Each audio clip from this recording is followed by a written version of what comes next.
Как-то так случается, что взрослые не воспринимают всерьез страхи детей. По исследованиям психологов, у большинства родителей есть такая ситуация, что они даже не догадываются о тех страхах, которые переживают их дети.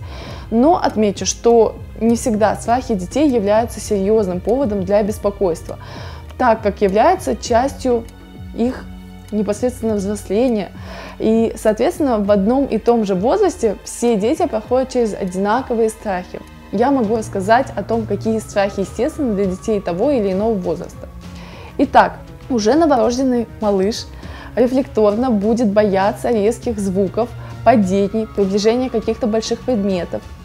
В возрасте уже от 7 месяцев и старше малыш будет бояться период долгого отсутствия мамы. Этот страх очень ярко проявляется у детей до 2,5 лет у девочек и до 3 лет у мальчиков. В 8 месяцев появляется страх перед незнакомыми людьми, вот перед всеми теми, кто не мам. Но обычно это проходит до 2 лет. До 2 лет у детей будет боязнь неожиданных звуков, высоты, страх перед отдельными животными, движущимся транспортом, страх одиночества, боли, уколов, темноты. После 2 лет он останется страх уколов и медработников, одиночество, дети боятся оставаться одни, боятся, что их бросит мама. В 3 года появляется страх перед наказанием. И как ни странно, он выражается в страхах сказочных персонажей. Волка, Бабы-Яги, Кощея Бессмертного, в которых в фантазиях или снах ребенка превращаются злые мама и папа. Также появляются страхи одиночества, темноты, замкнутого пространства, воды, транспорта, животных, каких-то странных существ, чудовищ, привидений.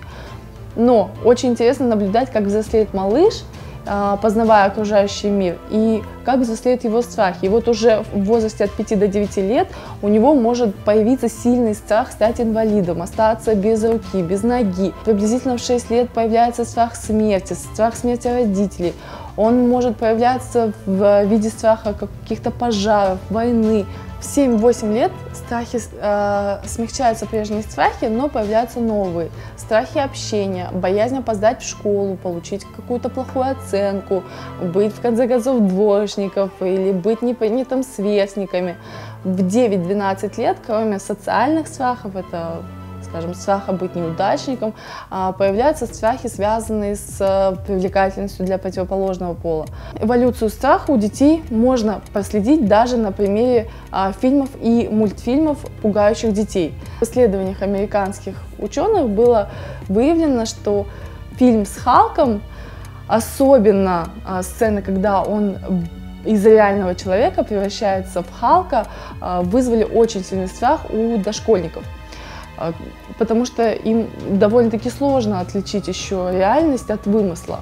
А вот фильм о катастрофе не вызвал какой-то такой реакции бурной, такого страха. Зато он очень повлиял на детей старше 12 лет, поскольку младшие школьники просто не смогли осознать вот эту идею гибели Земли.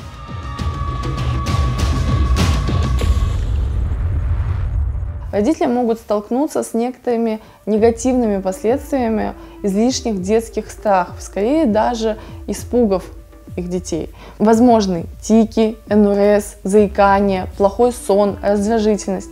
Кроме таких очевидных проблем, безобидные и беспочвенные с точки зрения взрослых страхи, против которых ребенок не смог выработать какую-то нормальную защитную реакцию, могут остаться с ним просто во взрослой жизни. Начиная с 8-9 лет, когда в норме количество страхов уже уменьшается, комплекс страхов общения, это страх опоздать, не успеть, получить плохую оценку, сделать что-то не так, приводит к развитию так называемого тревожно-мнительного характера. Такие дети несколько неуверены в себе, застенчивы, скованы. При вступлении с кем-то в контакт чувствуют такое напряжение, очень долго во всем сомневаются, не могут долго принять какое-то решение. К сожалению, очень часто бывают у детей внушенные страхи. Многие родители сами способствуют умножению этих страхов, запугивая своих детей какими-то полицейскими, волком, вот всеми теми, на кого хватит родительской фантазии. А еще бывает такое, что мама сама чего-то боится и заражает своих детей собственным страхом.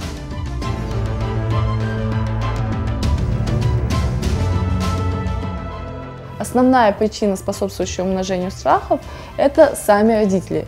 их реакции и поведения. Поэтому на вас основная ответственность в том, чтобы помочь ребенку преодолеть страхи. Главное, что необходимо ребенку для того, чтобы победить свой страх, это чувство безопасности, защищенности, поддержка родителей, их стабильность. Ни в коем случае нельзя как-то наказывать или ругать, или высмеивать своего ребенка за страхи. В первую очередь необходимо обратить внимание на отношения между родителями, то есть на самих себя, на свои собственные страхи, на какие-то скрытые, может, страхи. Возможно, вы именно ими заражаете ребенка. Универсальное средство для преодоления страха для детей – это игра. Вы можете организовать какую-то игру с малышом, вы можете просто поменяться с ним местами, побыть в его роли, а малышу дать возможность поиграться во взрослого. Есть такая всеми любимая с детства игра в больницу. Она помогает, например, детям преодолеть страх перед уколами. Детям более старшего возраста можно предложить нарисовать свой собственный страх, рассказать о нем, обсудить, обговорить, насколько обоснован этот страх. Зато говорить с дошкольниками о том, чего они боятся, и что то, чего они боятся, это беспочвенно, приводить всевозможные доказательства, не имеет смысла. Ищите с ребенком вместе способы, которые помогают конкретно ему. Может быть, прижать мягкую игрушку, может быть, прочитать молитву, увидеть что-то смешное в этом страхе и посмеяться. Если справиться со страхом не удается, всегда лучше обратиться к специалисту. Детский психолог или психотерапевт поможет как вашему ребенку, так и вам самим увидеть и преодолеть детские страхи.